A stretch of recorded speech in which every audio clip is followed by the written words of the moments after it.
Hello, and mass mh of a black hole are related by g by c square. ठीक है, यानी कि actually ये लिखा है r two gm by r c square के फॉर्म में लिखा है, where c is the speed of light. आप जानते हैं.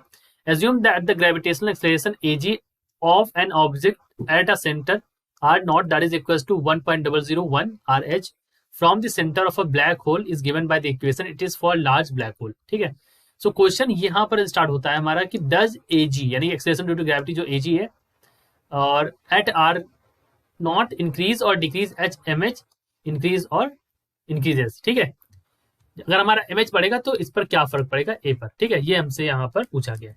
देखिए बच्चों, इस क्वेश्चन को सॉल्व करने के लिए हमारे पास जो की कॉन्सेप्ट हम यहाँ पर यूज करेंगे, दैट की कॉन्सेप्ट इज, देखो हमें पता है जो जी होता है small g acceleration due to gravity, g is equal to क्या होता है, जी इज इक्वल टू होता है G M by R square. ठीक है, यही हमारा क्या होगा, की कॉन्सेप्ट यहाँ पर होगा. ठीक, अब यहाँ पर जो है ये स्मॉल जी जो है हमारा एक्सेलरेशन ड्यू टू ग्रेविटी, लेकिन यहाँ पर एजी के टर्म्स में यूज किया गया है. So we will write the terms according to the question, तो उसी के अकॉर्डिंग लिखेंगे यहाँ पर. और हम क्या करेंगे, हमें दे रखा है यहाँ पर आर एच की value, so we will also plug this equation. So बच्चों हम यहाँ पर लिख सकते हैं A G is equal to G M पे जगह क्या है एम एच डिवाइड बाई यहाँ पर आर एच का स्क्वायर करेंगे तो आर एच के स्क्वायर की जगह क्या हो जाएगा 1 आर नॉट की जगह क्या दे रखा है 1.001. सो 1.001 आर एच का होल स्क्वायर. अब ये आर एच की वैल्यू भी आपको दे रखी है, ये भी हम यहाँ पर रख देंगे उठा के.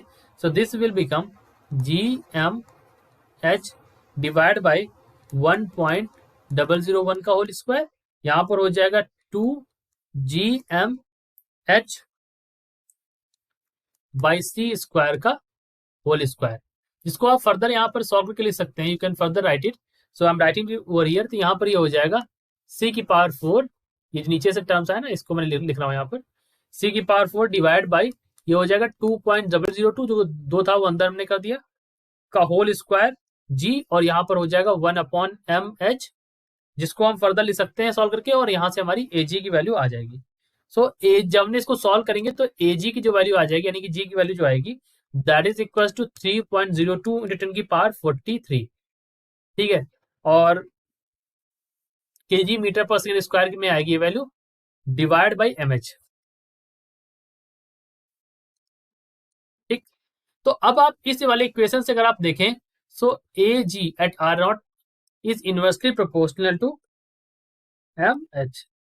तो अब क्योंकि इनवर्सली प्रोपोर्शनल एक तरह से, तो अगर हमारा ये एम एच हमारा इंक्रीज करेगा, इफ एम एच इंक्रीज करेगा तो ये हमारी जो ए जी होगी दैट विल डिक्रीज.